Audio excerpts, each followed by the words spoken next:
These rocky shores where I call home, where my heart longs to be. Whenever I roam, it's these rocky shores, it's where I long to be. Yes, it's these rocky shores, they are home to me. Whenever I leave here, it hurts me so, with tears in my eyes. Why you go?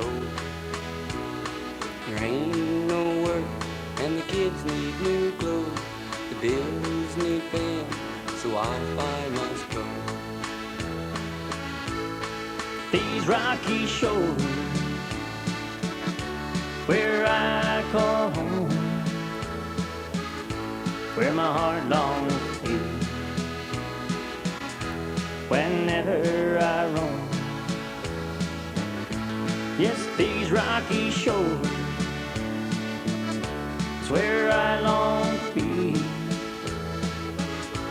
Yes, these rocky shores, they're home to me.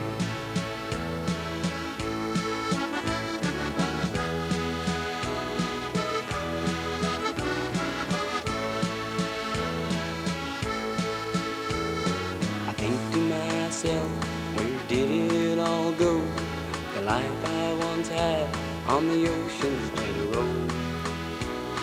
My tears in my eyes and my head in my hands, away from my family, I hope they understand.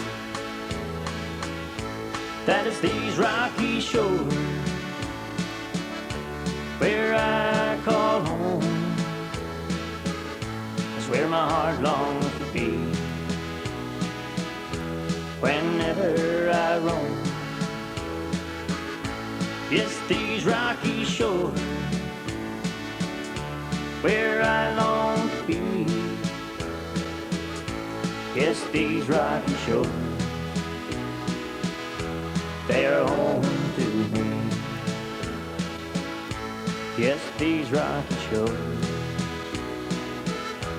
they are home to me.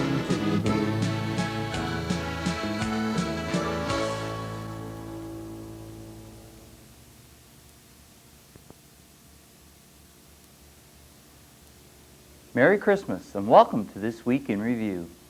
Tonight's stories include A.J. Matthews School held their annual Christmas concert, update on the progress at the community library located at St. John Central High, Awards Night was held at St. John Central High, Mayor Ham will be along with the Town Council report, these stories plus community events, the BBS Playbill, Off the Rack, and more coming up in just a moment.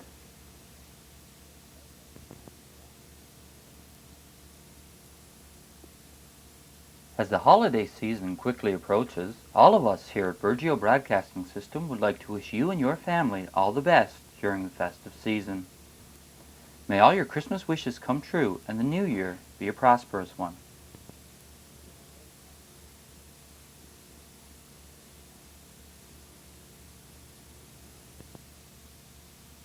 Awards Night was held at St. John Central High School on Wednesday.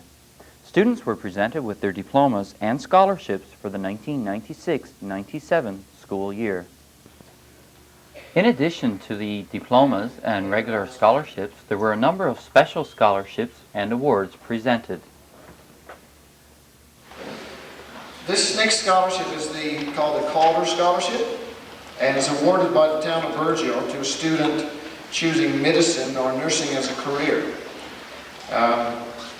This next young lady is a graduate of this school and is now studying in Corner Brook in the field of nursing. The value of the scholarship is $500, and if anyone applying for it, wishing to receive that scholarship or try to receive that scholarship, you must apply for it from the town of Burgeo. So the winner of it is Elma Lushman.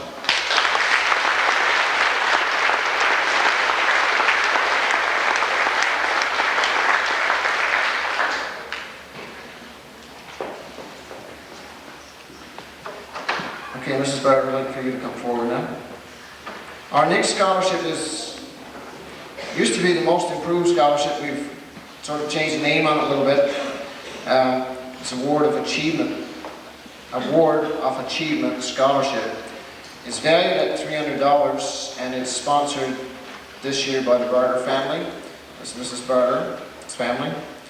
And the scholarship is awarded to the student at St. John Central High who has shown a high degree of improvement over the year and who has exhibited good work habits and a positive attitude towards the school. It is not necessarily awarded to the student who has the highest marks, although it may, if that student has improved to that point. Rather, it is based on how a student makes use of his or her natural abilities to the general good of himself and his school, or her school. To win the scholarship, then, a student must show a general desire to achieve and must be working towards the goal with a positive attitude and to his or her fullest potential. This year's winner is Krista Hamer.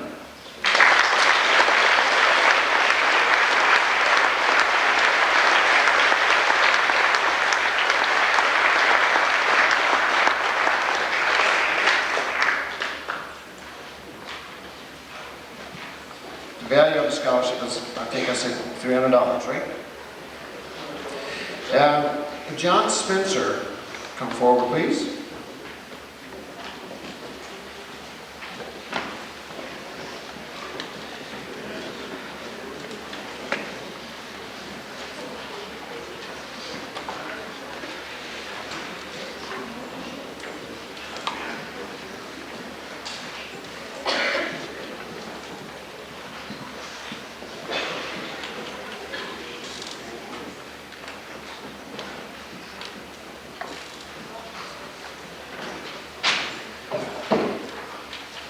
Okay, this scholarship is the Foodland Franchise Scholarship.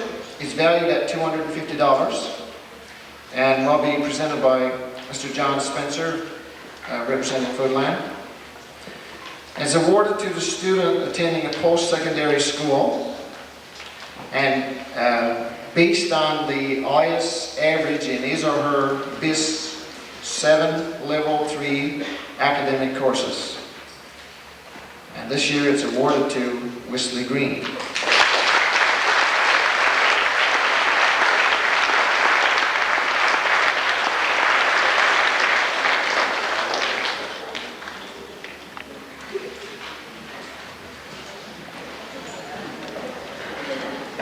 Our next award is the Alexander Billard Memorial Award. And I'm going to switch roles here a little bit. Mrs. Spink will be representing the Billard family. Mrs. Spink.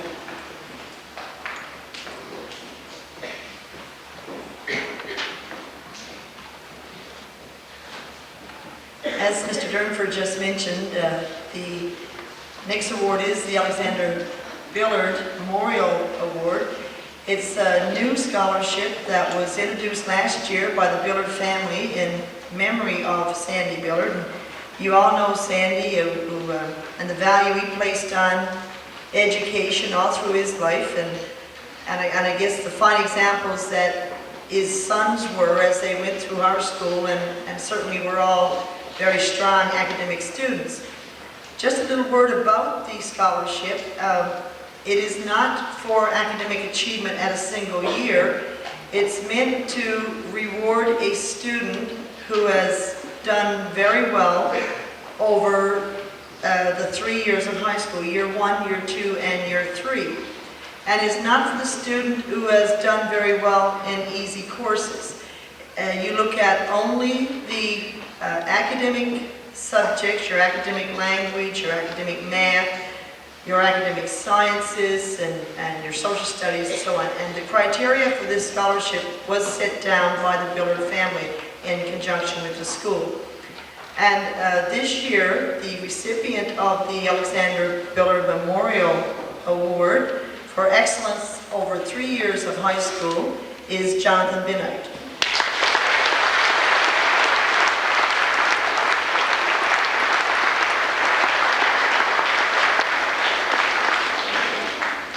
And in addition to the scholarship, which is $500, I'm not sure if I said that or not, it is a $500 scholarship, but there is also a plaque in our main hallway. It's called the Alexander J. Billard Memorial, and Jonathan's name will be marked in onto that plaque and will be there in our school. Thank you.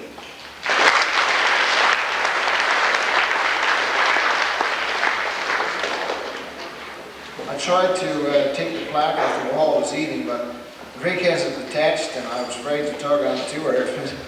I couldn't get it off, so otherwise we would have had it to show you.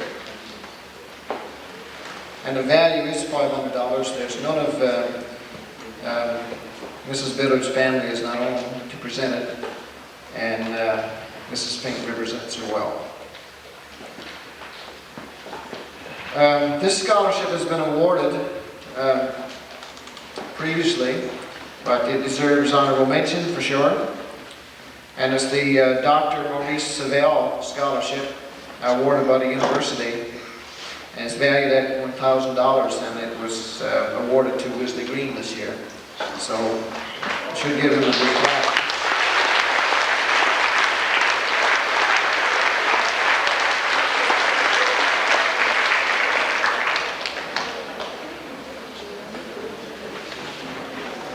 Okay, next we have the presentations of the trophies on my left there.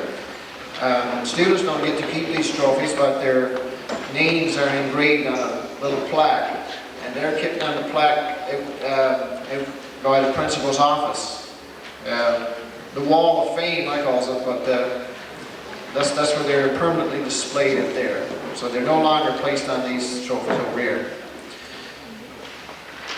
And for the highest, they're given for the highest academic achievement in grades 7 and 12, 7 to 12, and they're presented by Mrs. Barter. Mrs. Barter. So in grade 7, with highest academic achievement, Joey Strickland.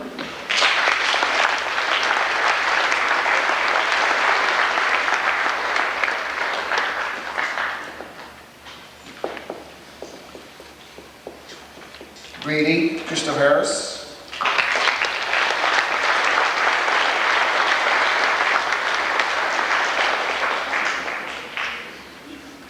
Grade 9, Denise Batcher.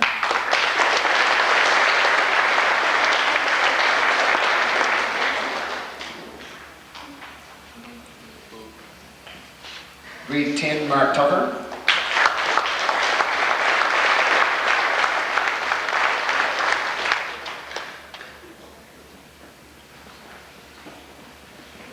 Grade 11, Amanda Heyman.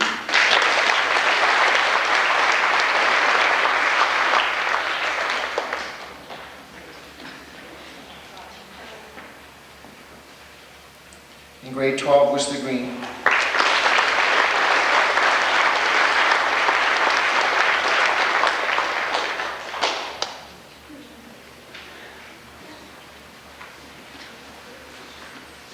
The students, ladies and gentlemen, who had the highest academic achievement in grade 7.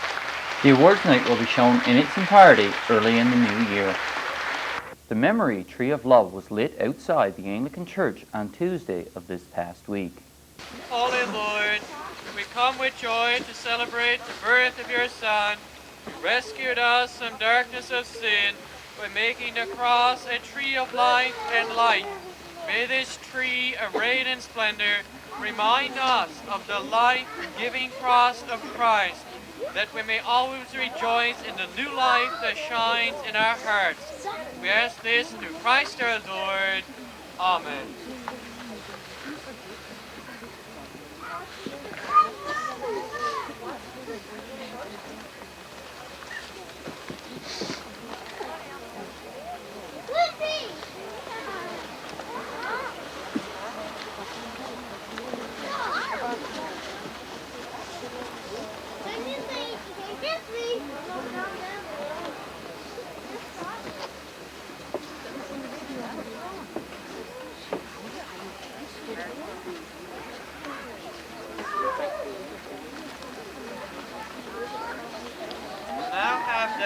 Lighting of our tree. Drew? Drew's a light tree now, Drew, look. Drew, you're gonna light tree now. Come on, there's a light tree here. Come on.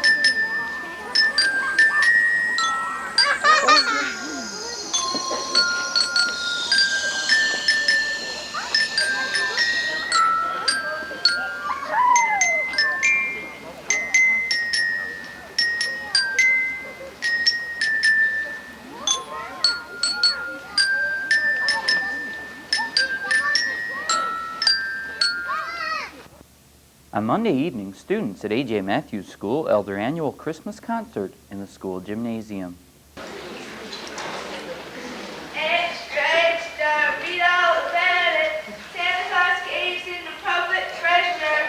Extra, extra, Santa Claus stretches over. Christmas safe for another year. Extra, extra.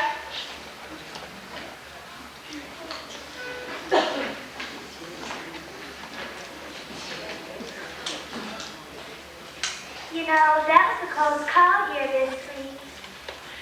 Yes, it sure was. Just imagine if Santa Claus had stayed on straight like we were saying. It would have been a mighty boring Christmas. My God, I don't know what I would have done. All my toys from last year or the last worn out or passed on to my younger brother. Besides, I'm way too big for them now. You know, Santa Claus must be a darn nice person to put all of us before himself because he's getting up in his age and he's a little bit overweight. And with all those gifts that he delivers, he must be a tad bit overworked. I think he needs a good pat on the back for everything that he's done for us. Yes, you're right there, Shane. You know what we should do this year? We should all stay up and wait for him. Give him a big old hug and tell him to his face what a jolly caring champ he is. We can even give him a song saying, Santa Claus is #1. That's a great idea. Who's for it? We all are. Well, then let's get settled in and wait.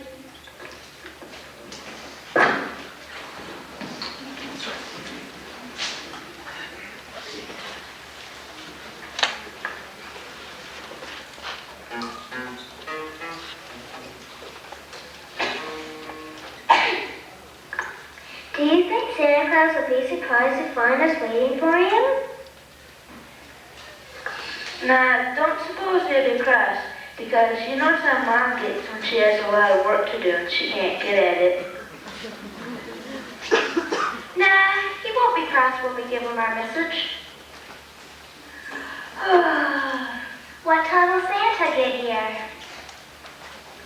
You know, I think me and Yell should go to bed. She's too smart to stay up late and wait for Santa. I am not. I want to see Santa. I want to tell him not to forget our foster child in Africa. Danielle, if you want, you can take a nap and we will wait when Santa comes. Oh, okay. But don't forget to wake me.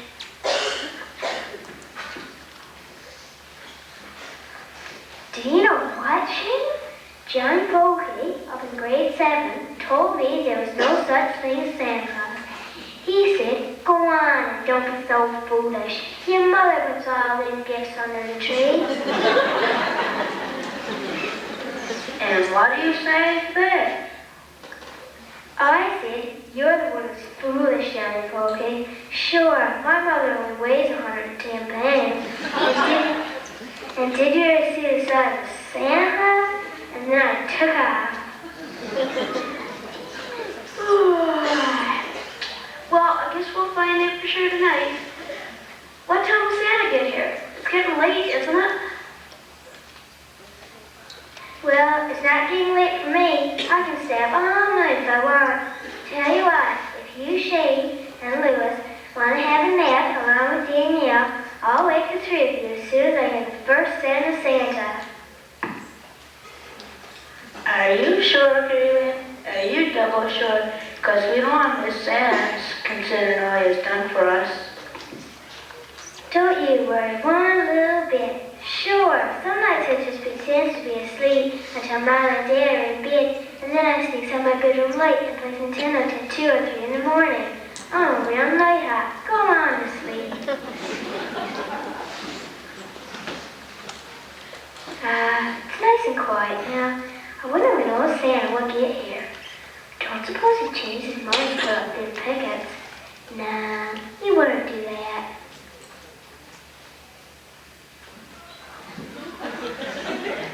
Now that was a close call. I wonder what the others would have said to the old nighthawk had fallen asleep and we'd all missed Santa.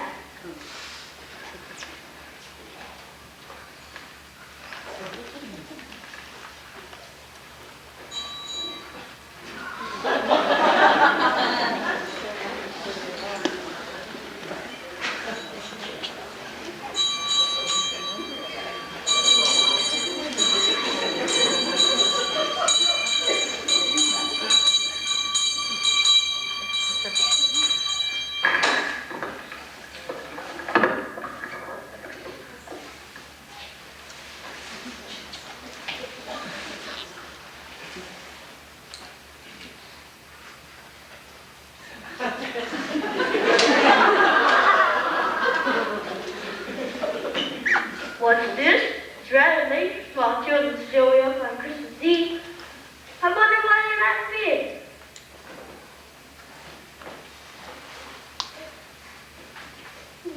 Well, look here, a sign for old Santa Claus.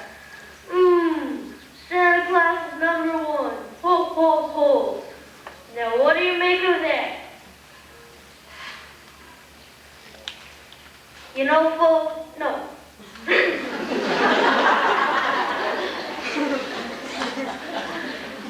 Oh, you know, I wasn't sure a while back if I made the right decision to hold off on strike until New Year's.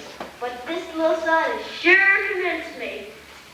You know, folks, no matter how tired we are, no matter how tough times they get for you and me, we've got to remember to keep the spirit of Christmas alive for all of us, the ones that made Santa Claus their number one. Ho, ho, ho. A Merry Christmas to everyone, and a Happy New Year. Ho, ho, ho.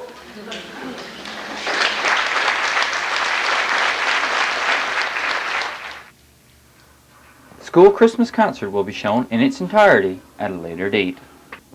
Renovations are progressing nicely on the new community library, which will be located at the lower level of St. John Central High. Ms. Barter, we're here in the downstairs section of the school where the new community library is going. How are things progressing here? They're progressing fairly well, Dave. If you come around the corner to your right, you'll see that the stairwell is gone. And that's because the stairwell that we had here leading upstairs was too narrow. It was an illegal type of stairwell, I guess, for public use. So we're redesigning this because this stairwell will be open to the main floor where adults and students can go to access the adult center. So that's being redone and should be finished right after Christmas. And the last time that you were here, this room, which is the technology lab, wasn't as finished as it is now.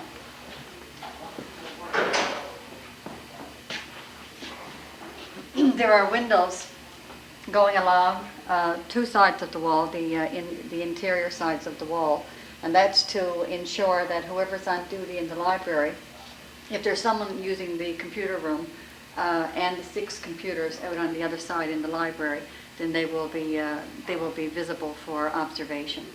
And the door then will have glass halfway up, as well as this door to your right will be a door with glass.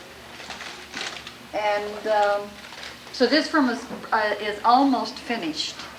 The acoustic tile is in the ceiling, and the room for the file server for the internet is just about finished. And we have several new plug-ins here to ensure that we have, adequate plug-in facility for the computers. So I'll take you through this way now then.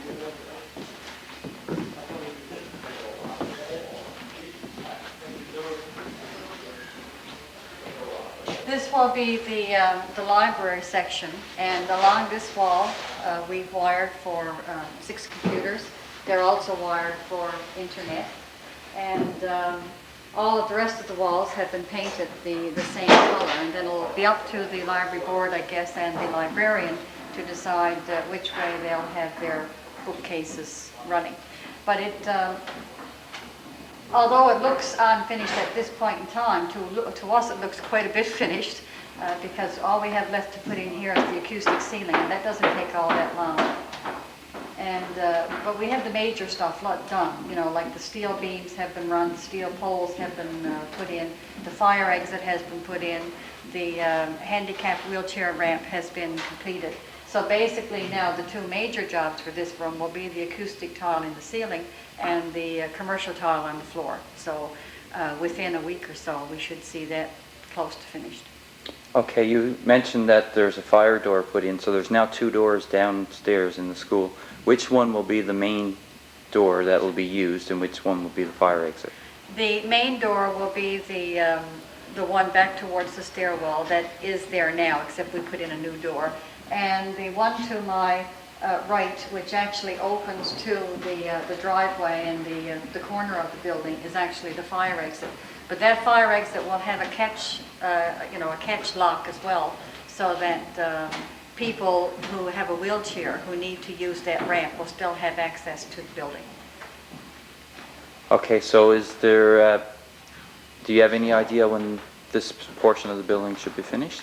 Well, we're aiming for the second term, and by second term, I'm saying that's the 29th of January, because when we come back after Christmas, our students will be in exams. We want our lab up and running by the 29th of January, because we're expecting our new courses to be taught down in this room. And besides that, we've gone now September, October, November, December, utilizing the corridor upstairs, utilizing the home ec room to accommodate ourselves for the space that we're missing at this point in time, because in doing research, of course, we can't come to the library.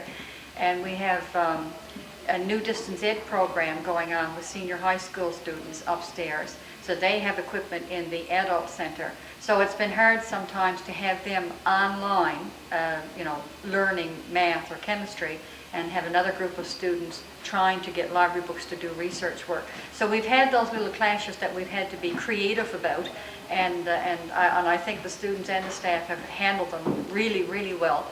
Plus, we've also had to accommodate the adults, because the center has already started.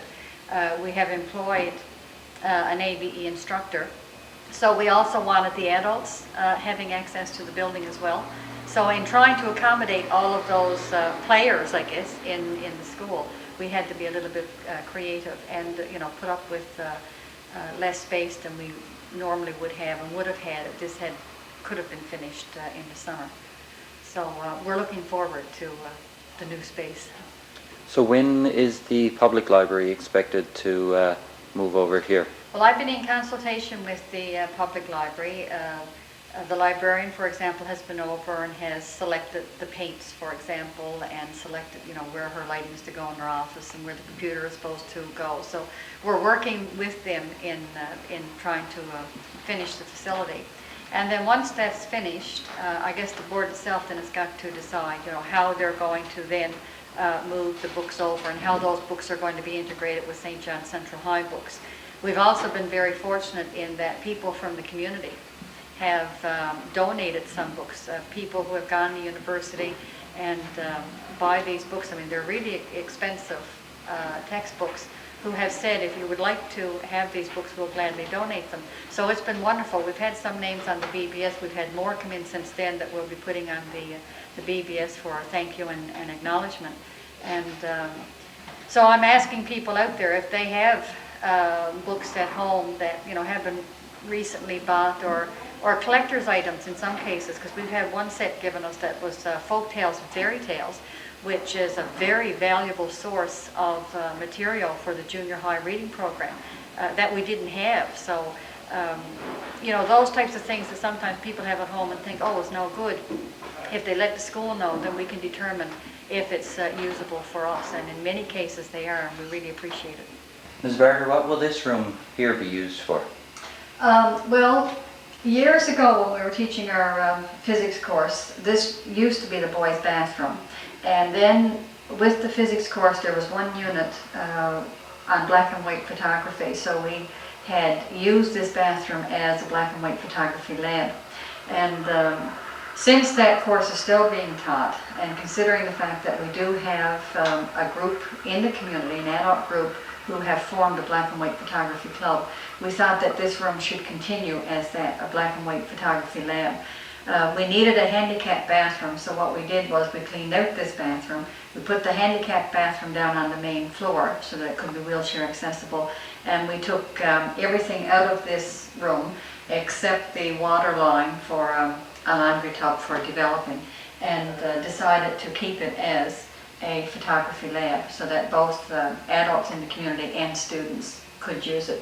So although we have regular lighting system here, we also have a lighting system remaining for, I don't know what they call it, but that red light for developing film. I'm afraid I don't know anything about black and white photography, but so they're going to put in tables. We've ordered black and white photography developing equipment, and the club then is going to set this up as a black and white photography room. Okay, I've heard some concerns, I guess, expressed in the community that with all the talk of a new school to be built in Burgeo, why would the school and the library be doing this project at this point in time? It's a good question, Dave. There is talk of a new school, and I think down the road, even maybe as early as 2 years, we're hoping. But with government projects, we had two concerns. Number one, we're being faced with declining enrollment, and that's been the case for the last 5 years. We've been losing staff. And once you have a declining enrollment and a loss of staff, you start losing your courses. And I was feeling that our students, as it was, weren't having their needs met, particularly with advanced courses. I think we meet the needs of our students very well in the special needs on the, let's say, the lower end of the scale, for the want of a better word, and with our average students, and with our academic students who just want to do a core program. But we have students who have been coming out of Burgeo, going to university, and trying to compete with students who have done advanced math courses, advanced placement physics courses, advanced placement psychology courses, and history courses that this school has never ever been able to offer. So what we had to look for, I think, is creative ways where we could address the education needs of the community, because with that advanced courses, I was also concerned that adults, for example, once FFAW left the community, weren't going to have access to any form of upgrading without having to leave the community. So in trying to address those needs, I applied for funding from HRD and contacted the local union and the provincial union of FFAW to find out what was going to happen to their Plato learning system and so on and so forth. We got that as an in-kind contribution, but of course with that comes expectations. The in-kind contribution came with the stipulation that there has to be some form of project to bring this equipment and adult education together. So I applied for the HRD proposal. Meanwhile, of course, we started talking about the declining enrollment and saying there's only 207 students in this school at this time. I think A.J. Matthews has about 140 at this point in time. And maybe it's time, instead of keeping two buildings, to be looking at one. And if we combined one, we very quickly found out when we looked at it that neither school was feasible. If you look at the high school, for example, which is the youngest of the buildings other than the primary section, we don't have an adequate gym facility. We don't have a regulated height gym facility. We don't have adequate classroom facilities for smaller students. We don't have adequate dry labs and wet labs for primary, elementary, junior high, and senior high students. And then if you turn that around and say, well, okay, let's go to A.J. Matthews. They don't have a proper gym facility. They don't have proper lab facilities for high school students. They don't have the industrial arts and the home economics labs that we have. So both schools have basically outgrown their usage. I suppose at that point in time I could have said, well, okay, if we're going to have a school 2 years down the road, let's not spend this money now and have this upgraded. But this upgrading came with part and parcel as a package deal with the Adult Drop-In Center in the proposal that we got from HRD. So I could have phoned them up and said, well, okay, we might have a new school in 2 years, so I don't want to waste this $30,000 or $40,000 or whatever it's going to cost to complete this building, and then have a school 2 years down the road. Well, they would have said, well, you don't get your proposal because your proposals are done during a fiscal year. If it's approved for this year, then it has to be in operation for this year, or the funding doesn't come in. So basically what it amounted to was that I had to spend this amount of money in order to acquire the rest of the funding that was needed, which totaled over $100,000, to be able to employ a full-time ABE instructor, to be able to get the reading edge equipment, to be able to get the photography lab equipment. That became part of a package deal. So it was like I was spending $25,000 to get $100,000. And so that became, part of, I guess, what was needed in order to get the project on the go. And then, of course, the other threat is, we're saying we'd like to have this new school in 2 years. That could be 5 years down the road. It could be 10 years down the road. We really don't know. And so, I mean, in hindsight, I might be standing here 5 years' time saying, I wish I had done that center and went on about my business, so that we wouldn't be frustrated waiting for a new school, because these government requests and looking for funding and looking for things such as new schools is a long drawn-out process. I mean, we were supposed to have this finished last summer. Here it is Christmas and it's still not completed. And that's only one floor of a school. So you can imagine how long it could take in order to get a new school. So when I see the new school going up, then I could say, okay, we're not spending any more money on this one. But until that happens, I think we have to continue trying to upgrade and doing the best that we can with the government funding that we can acquire at this point in time. Okay, you've mentioned the distance education. That sounds like a very interesting project. Perhaps after Christmas we'll come up and have a look at that course. Yes, I invite you now, and publicly invite you to maybe even come in on a morning that one of the classes is going on, so that you can observe for yourself how that distance education works. Okay, well, it seems like things are really shaping up here, and we look forward to coming back in January, hopefully, and seeing the finished product. Thank you, David, and Merry Christmas. Stay with us for more of This Week in Review, coming up in just a moment.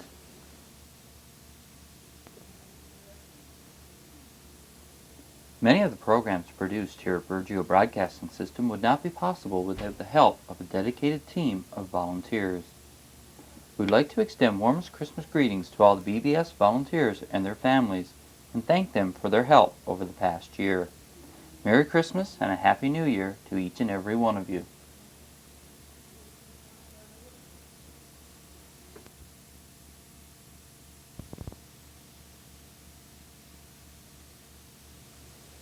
Mayor Han is with us now with a report from the Virgio Town Council. Good evening, everyone. This is another update on news from the council. Council held its regular meeting on Monday, December the 15th, and I would like to just bring you up to date on what happened at that meeting. The council's budget for 1998 was approved. In that budget there was a total revenue. The budget shows a total revenue of $975,000, $975,202.56, and there's an expenditure of $975,202.56. So it's a balanced budget, which the council is obligated to have. A few of the highlights from the budget. Number one, there's no tax increases for 1998. And on the revenue side, our local revenue is a total of $479,2066. And this is derived from property tax, business tax, poll tax, water and sewer, and tax agreements. Our municipal operating grant, this is the money we received from the government for operating, was a total of $102,320. That's down $20,000 from last year's budget, and will drop again in the next year and so on. That's on a declining scale, that grant is. And we have dip charges. Government pays part of our dips. One of the largest dips, of course, that council has is the, which government contributes to, is the Smalls Island Bridge. Council will be paying on that bridge until, I think it's the year 2003. But the government share of that dip of our total dip charges is $376,761.74. On the expenditure side, our general administration, such as the audit fees, the professional services, insurance, and so on, is $99,972.14. For fire protection, street lighting, garage supplies and maintenance, there's a total of $57,501.97. For public works, road maintenance, snow clearing, water and sewer, and general maintenance is $135,000. Garbage collection, $26,000. Other expenses such as animal control, recreation grant, travel fees, donations, $23,925. And the town has a dip charge, in other words, our loan. Paybacks on our dips is total of $554,941.57. So that's the revenue and expenditure for 1998. The exact figures I think you will be able to tune in a little better on if you get a copy of the Southwest Times. Our Capital Works grant this year, we've applied for a Capital Works grant in the amount of $471,400. So we've applied for this grant, and that will be the one that we would be doing our sidewalks, upgrading our sidewalks and paving the remainder of town. If that is approved, then council will be responsible for 75% of that works. If we are lucky enough and there's an infrastructure program such as there was for last year, then the federal government would pick up 1/3, and then the council and provincial government. Council right now has $68,182.40. That's what money we have to go into for our capital works projects for the year 1998. Of course, if we got all of our funding approved as our request, we would float loans to have the complete work done. We have had an estimate back on our sidewalks, and it would be $59,000. It's council's intention to make that the highest priority this year. And what we plan on doing is recapping the sidewalks with asphalt. So hopefully early in the new year we'll have better sidewalks to work with. And while I'm on the budget, I'd like to just touch on the outstanding taxes. As of December the 3rd, our town was owed $159,644.42. Now that looks like a big figure, and it is a big figure. However, the current taxes that's current for 1997 is $120,257.48. Now, amounts owing taxes prior to 1997 is $39,386.94. So really, $39,000 were not too bad on our tax collection. However, I would like to pass along that council is contacting other towns with regard to their policy on tax collection. And there's going to be a getting together of the different tax collection policies of the other towns. And from that, Burgeo will come up with its own tax collection policy. Taxes must be paid. $40,000 is too much for the town of Burgeo to be not receiving. And it's also unfair to the people who've paid their taxes. So all I would say to taxpayers is that municipal taxes is just like your HST, it's just like your income tax, they must be paid, it's just like loans. So in the new year, there's going to be an all-out effort to collect every cent that's owed to council. If you owe council money, and you know if you do or not, I would suggest that you go see the town clerk and try get some system set up whereby you can get your taxes paid. It's no good if you start receiving bills and from the clerk or from the council employees to go to the council upset and get mad with the employees. It's not their fault. The taxes are owed, and that is their job, to ensure that the taxes is paid. So that's the update on the budget and the money matters for tonight.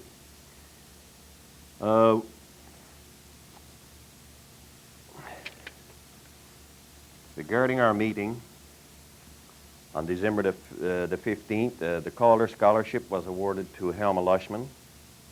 Helma is a second-year student at the Western Regional School of Nursing.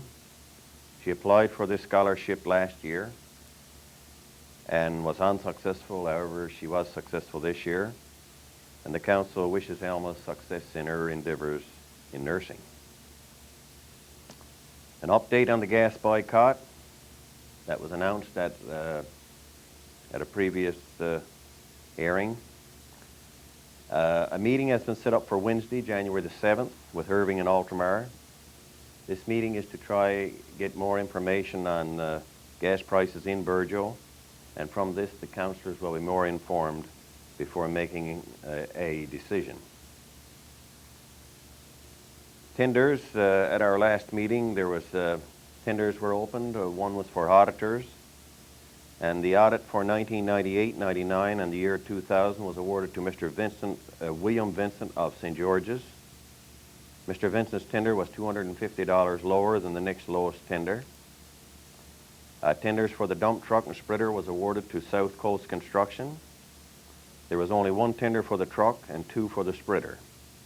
South Coast Construction was $60 higher than the other bidder. Council have relinquished all its holdings on the government shed to clear the way for Innovative Fisheries to take it over. A letter supporting IFD was also approved. According to information at Council, IFD will be creating 10 to 20 seasonal jobs, and it is hoped that these jobs will work into full-time jobs and will be long-term sustainable jobs. There was a letter table from the Fishermen's Committee regarding Council's brief to the Standing Committee on Fisheries and Oceans. The committee disagreed with the views of Council, and Council considers that their right and considers the matter closed. We also received a letter from the Standing Committee on Fisheries and Oceans, from the Standing Committee. It was a copy of a letter to Mr. David Anderson regarding the request for Argentine for the Burgeo plant. I'll not go into the full letter, but this letter is from Mr. George Baker, and it says the Standing Committee on Fisheries and Oceans passed a motion last week to support an application by the community of Burgeo for a minimum 5,000-ton quota of Argentine. If DFO is unable to grant this request from the community of Burgeo, then we would like to know the department's rationale. Along with this letter was some excerpts from what Mr. Bill Matthews questioned the minister in the House on the same matter. We also had a letter from Mr. David Anderson concerning the request for Argentine, and the last paragraph says, "It is my expectation that through our mutual efforts we will be able to collect adequate data to assist us and Seafreeze Incorporated in determining whether this species is commercially viable and sustainable in the long term." So that's where that matter sits, and so we're anxiously awaiting some comeback on the Argentine quota for the Burgeo plant.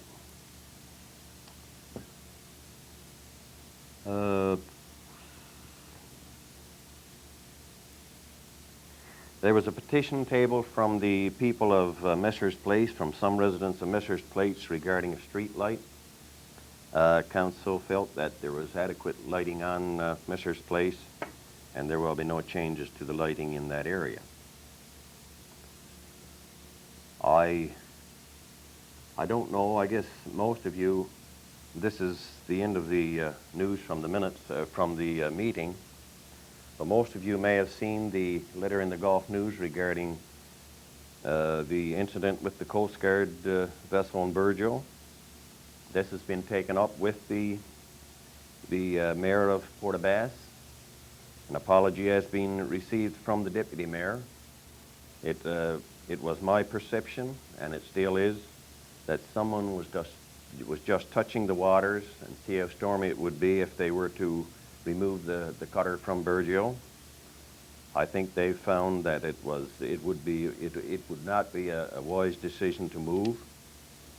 I think really it was only one councillor, Mr. Button, and I feel certain that the other councillors in Port-aux-Basques will be taking this up with Mr. Button, and we'll hear that we will not be hearing any more about that matter. And that just about covers the council news at this time. And being it's getting close to the Christmas season, I've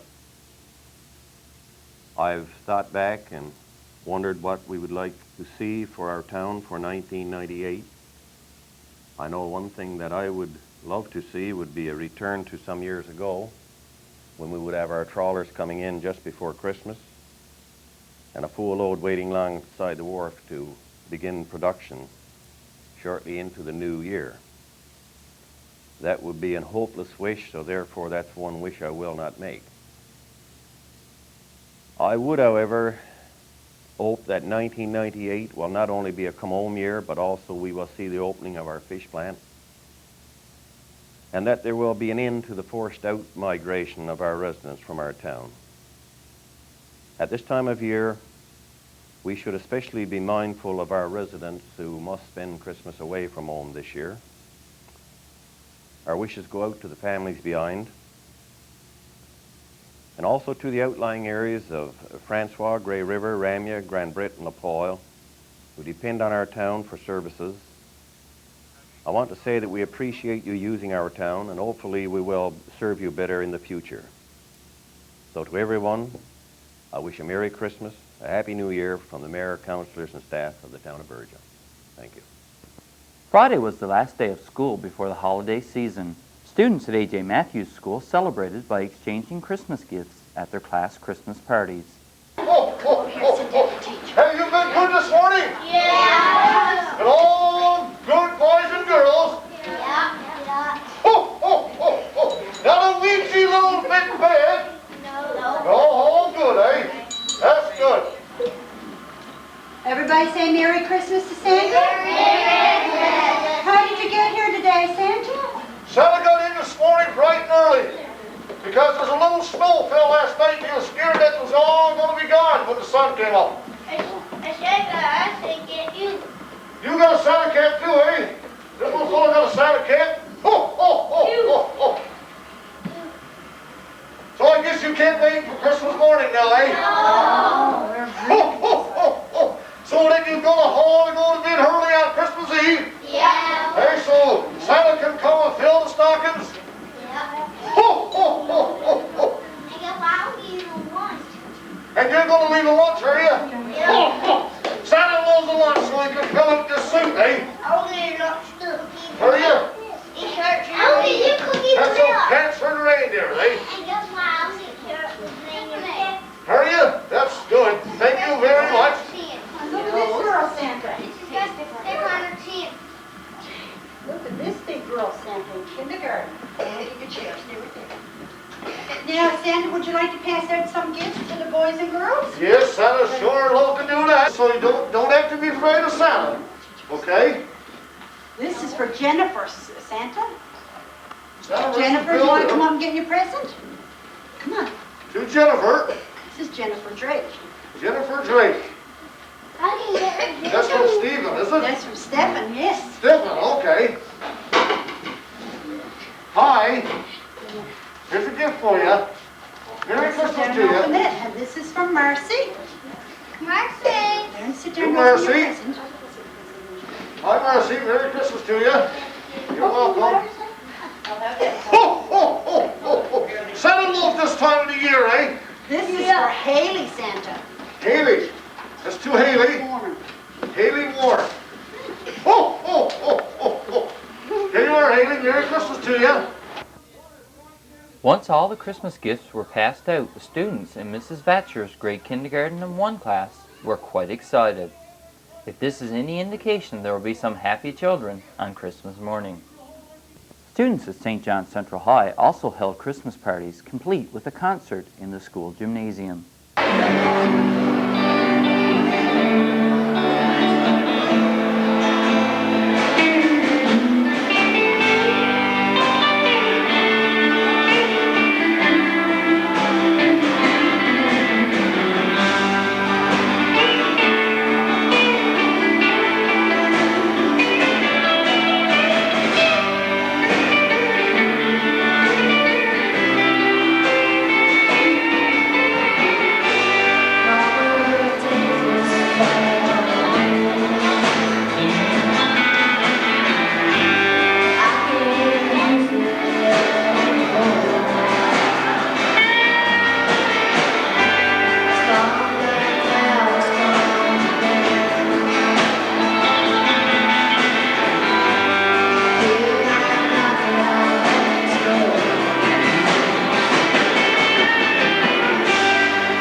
The talent show will be shown in its entirety at a later date. Check the BBS Playbill. Stay with us for Off the Rack, community events, and the BBS Playbill. All that after this.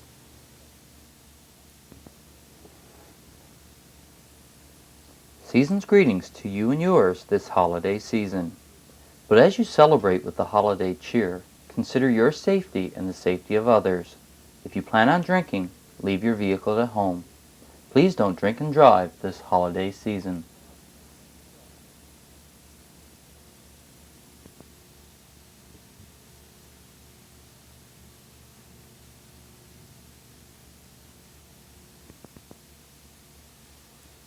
Off the Rack.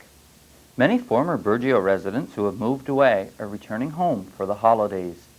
This week as we scanned our tape racks, we came across a video of the road conditions motorists had to endure in order to come home 10 years ago. Here's a look back now to the Burgeo Road 10 years ago in 1987. Should be about the same height as this one, I guess. And this is all caused by the crowd that's crushing the gravel here, right? Some, trucks are on steady on here all day long. Yeah. 2 dump trucks that we can see. Go here to keep. Yeah, like this gets wet here. Never go through it. Just spin everything. Right now where it's hard, you're going to have to ride ruts. Okay. There's a place that I can get up on, really. That's over on this side, I know. I should switch you over, like it's hard to follow. Yeah. Okay. I'll follow on top of this one here now for a while. Yesterday, a job steering this was soft and keep cutting all over the place. Yeah. Squishing, eh? So it just froze here this morning. Yeah. All down low gear. So I'll go on. Oh, yeah. 100% better here this morning than it was yesterday. You wouldn't do anything with this in a car. No, I mean, if the... You should see it yesterday. Where soft, yeah. Because, I mean, there's something like a small car wouldn't be able to straddle it, and they wouldn't be able to...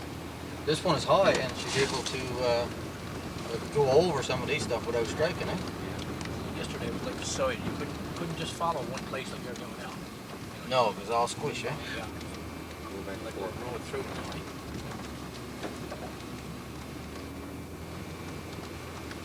And how far does this extend for? A couple miles? To the top of the hill. So about 1.5 miles.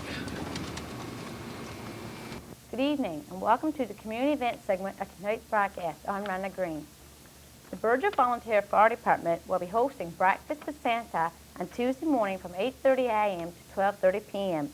Come along and enjoy a breakfast of bologna and pancakes with Santa.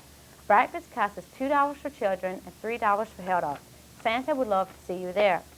Until further notice, the town dump will be open to the general public on Wednesday afternoons from 3 to 5 p.m. instead of Wednesday evenings from 6 to 8 p.m. That concludes the community event segment of tonight's program. See you next year. Merry Christmas and Happy New Year. BBS Playbill. Join us on Monday at 7 p.m. for a rebroadcast of the Santa Claus Parade and BBS tree lighting. Tune in on Tuesday at 7 p.m. for a rebroadcast of Pansy's Garden. And I'll be here again next week with 1997, The Year in Review, Part 1. Next week's program will be followed by a rebroadcast of our Christmas Bandwagon, which is coming up immediately following this program. For This Week in Review, I'm Dave Cooper. On behalf of all of us here at BBS, the BBS volunteers, and the Board of Directors, we'd like to wish you and yours all the best this holiday season. Have a very Merry Christmas and a safe, healthy, and prosperous New Year. Good night.